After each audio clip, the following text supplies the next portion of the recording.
నమస్తే, welcome to news AP.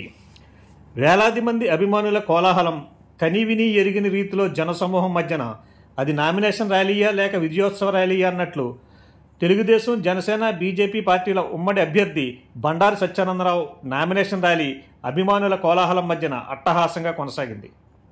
ఒక పక్క తెలుగుదేశం పార్టీ కార్యకర్తల హడావుడి, మరొక పక్క జన సైనికుల కోలాహలం, బీజేపీ కార్యకర్తల సందడి మధ్య నభూతో నభవిష్యత్తు అన్నట్లు బండారు సత్యానందరావు ర్యాలీ కొనసాగింది.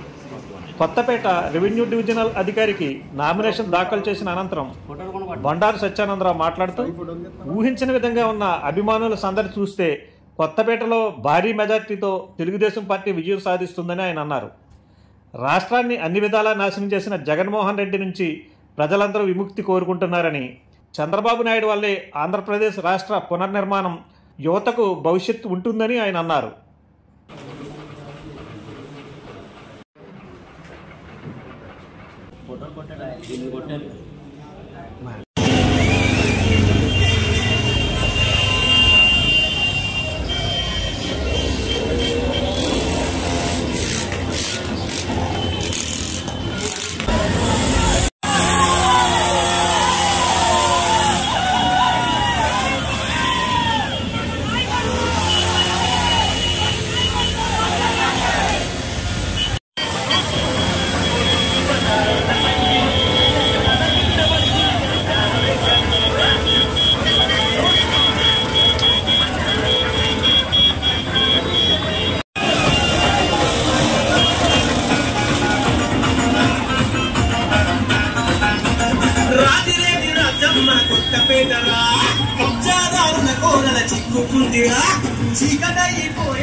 ఈరోజు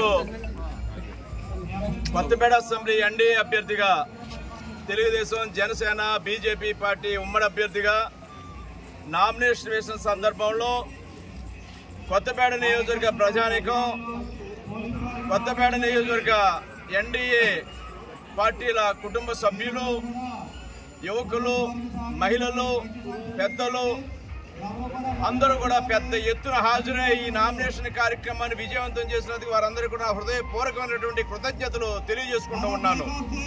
ఈ ఉత్సాహం, ఈ ప్రజాస్పందన ఏనాడు లేని విధంగా ఈనాడు నామినేషన్ కార్యక్రమంలో పెద్ద ఎత్తున భారీగా ప్రజలందరూ పాలు పంచుకోవడం చాలా సంతోషంగా ఉంది.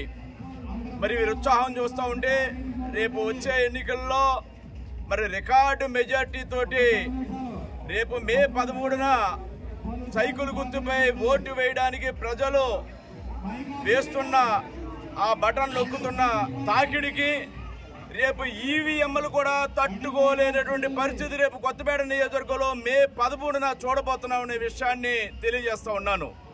ఒక పక్క వైసీపీ నేత సిద్ధం అంటుంటే మేము దానికి సంసిద్ధంగా ఉన్నాం, మిమ్మల్ని ఖాళీ చేయడానికి సిద్ధంగా ఉన్నాం, మిమ్మల్ని ఇంటికి పంపించడానికి సిద్ధంగా ఉన్నాం అని ప్రజలు గ్రామాల్లో తెలియజేస్తూ ఉన్నారు. ప్రజలందరూ కూడా ఐకమత్యంగా ఒకే నినాదంతో ఉన్నారు. ఈ రాష్ట్రంలో సైకో పోవాలి, సైకిల్ రావాలని ఆభాల గోపాలం నుంచి పెద్దలు, వృద్ధుల వరకు కూడా కోరుకుంటూ ఉన్నారు.